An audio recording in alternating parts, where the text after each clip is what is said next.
Welcome to U.S. Post. Finally, President Trump cracked the deal with Ukraine on minerals. Critics are speechless on his achievement. What is your say on this? One more thing, please subscribe our channel and support us. Share your opinion in the comments box. Let's dive into the news. So the White House getting one major deal done with many more in the works. The Trump administration signing an agreement with Ukraine, giving the U.S. access to its rare earth minerals. Mark Meredith is live on the North Lawn of the White House with details, and we don't know a lot, but we know more than we did yesterday.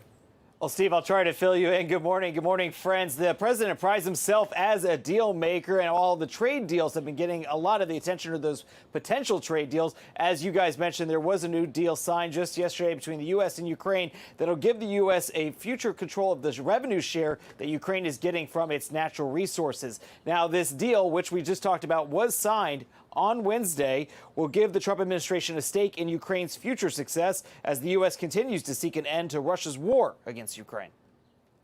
This is President Trump's deal that he's done trade deals, tax deals, and now we've got this Ukrainian American economic partnership deal, and it's win-win.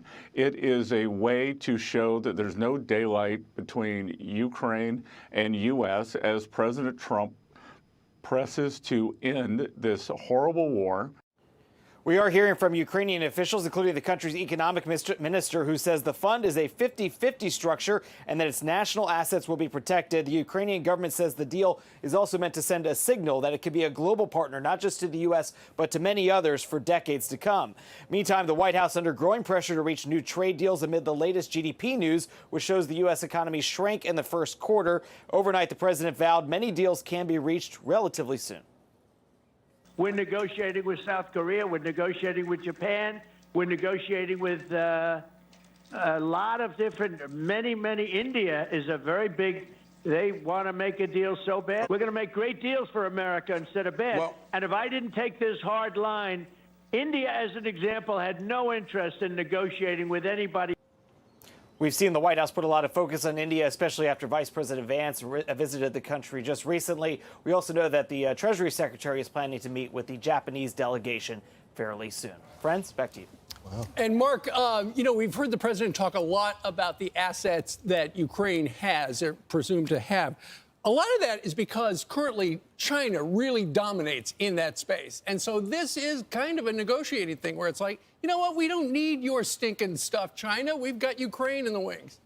Steve, the administration has been selling this as a national security problem. They want to see more domestic production of chips, like you mentioned, everything that would go into supercomputers or your iPhone. The idea would be that they'd want more of the ability to ensure that the U.S. would have access to these materials, God forbid, if there were to be a greater conflict with China or another country. So, yes, the White House would say this would be a national security imperative, and Ukraine is obviously seeing this as a sign that the U.S. will show some longer support to them because, of course, this war has dragged on for so long now.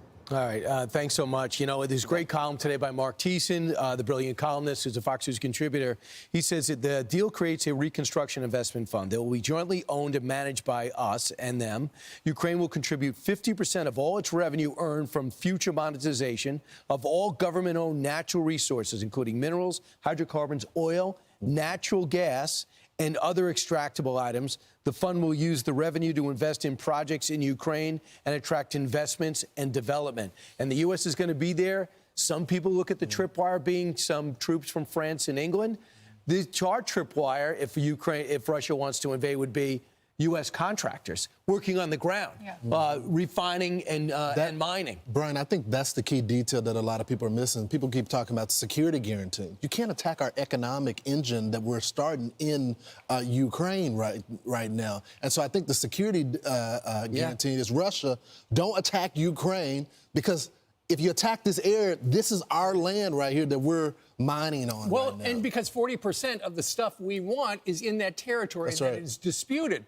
So going forward, what needs to happen is it costs billions and billions of dollars to develop the mines and stuff like that.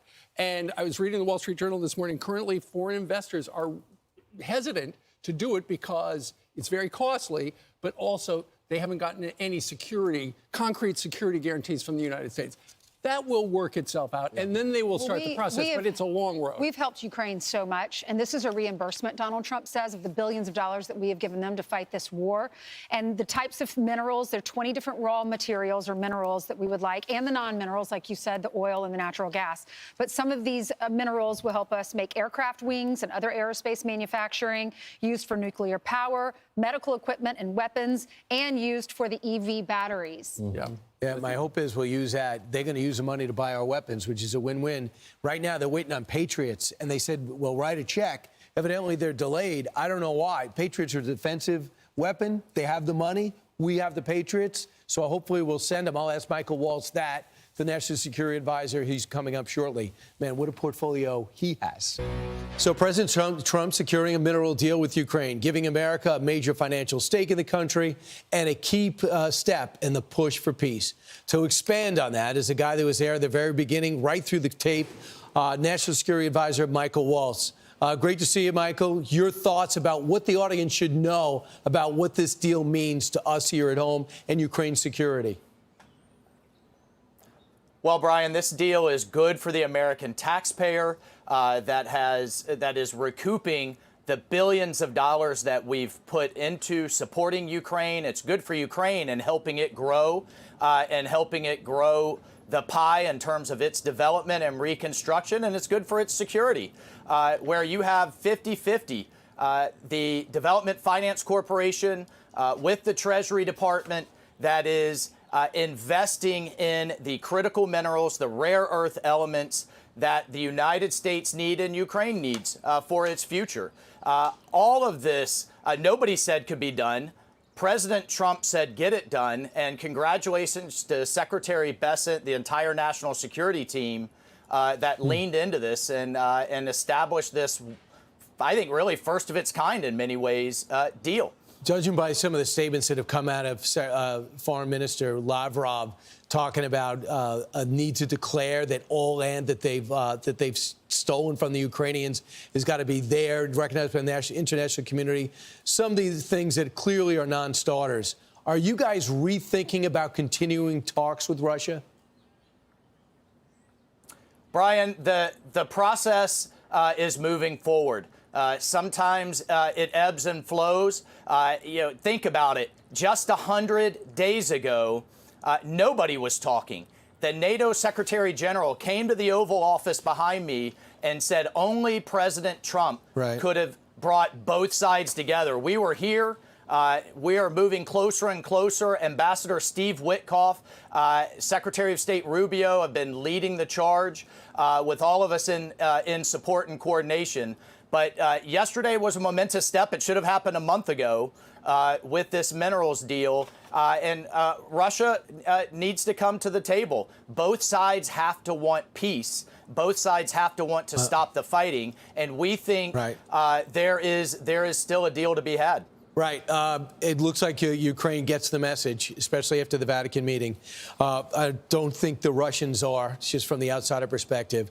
All right, let's talk about what is going on with the Houthi rebels. We've been bombing them pretty consistently since the middle of March. You had 1,000 U.S. strikes on different targets. When are they going to start getting the message? And is the message really to Iran? Well, you heard Secretary Hegseth that Iran needs to wake up. Iran needs to get the message that it can be a responsible country, that the President of the United States wants peace. He's ready to make a deal, and that it cannot have a nuclear weapon. Not only can it not have a nuclear weapon, it cannot provide funding, resources, missiles, and assistance to a terrorist organization that is attacking international shipping, attacking United States assets, shooting at our planes. Enough is enough. And the president's been loud and clear. Secretary Hegseth is putting his message out loud and clear. So we sincerely hope Iran receives that message. And again, our great Ambassador Witkoff is waiting for them to come back to the table.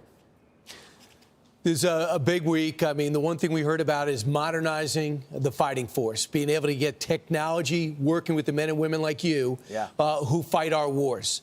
What could you tell us as the U.S. Army has exceeded its recruiting goals for 3 straight months? And actually all across the military, every branch. Well, this is just, Brian, I'm so excited about this. This is leadership at its finest, led by our commander-in-chief who loves the troops and they love him. Secretary Hegseth leading from the front. Secretary Driscoll, Army Secretary, that you had on earlier. I mean, again, we're 100 days in, and they are talking about modernizing the Army, counter-drone, electronic warfare, getting our troops the things they need rapidly, cutting through the bureaucracy, consolidating a lot of these commands and headquarters that we don't need. They are all gas. Brian, and this is exactly what our modern force needs as it moves out of those protracted Middle East wars to deal with the modern warfare that we're seeing, from space to cyberspace to drones to missiles. All of those in the hands of our warfighter now, using the latest technologies that are already out there commercially on the street that we're seeing from companies like Anduril, Palantir, and others. We've just got to cut through the red tape. As a veteran, I can tell you they deserve better. And you saw yesterday, congratulations to EPA Administrator Lee Zeldin, who just served his last day in the military. Right, and I know you did this thing where you actually signed up for the National Guard after serving in Green Beret, so you never stop. I just think it's pretty impressive. If people want to know the advantage of Silicon Valley and the AI execs helping out the administration, they're now directly interacting with the Pentagon. I never thought we'd see this. Michael We've Waltz. got to move faster, and we've got to cut through the red tape. They deserve the best. Thank you. All right.